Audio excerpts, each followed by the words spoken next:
राज्याच्या अतिरिक्त मुख्य सचिव मनीषा म्हैसकर यांनी केलेल्या एका वक्तव्यामुळे राजकीय आणि प्रशासकीय वर्तुळात मोठी खळबळ उडालेली आहे। 2023 मध्ये स्थापन झालेल्या महायुती सरकारमधील एका नेत्यानं माझा विभाग चालवायला मला महिला नको असं सांगत आपल्याला डावलल्याचा दावा त्यांनी केलेला आहे। दिल्ली इथं होणाऱ्या महिला प्रशासकीय अधिकाऱ्यांच्या संमेलनाच्या स्मरणिकेमध्ये प्रसिद्ध झालेल्या मुलाखतीमध्ये मनीषा म्हैसकर यांनी हा अनुभव मांडलेला आहे।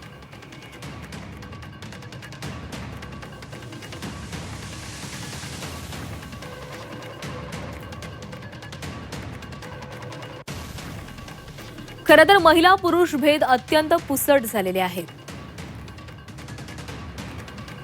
2023 मध्ये सरकार स्थापन झालं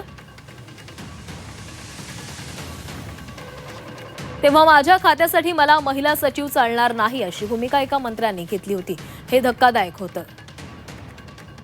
माझ्या 33 वर्षांच्या कारकिर्दीमध्ये असा केवळ एकच अनुभव आला। अर्थात महिला अधिकाऱ्यांनी कायम वेळेचं व्यवस्थापन आणि प्राधान्यक्रम ठरवायचे असतात। उत्तम टीम उभी करायची असते।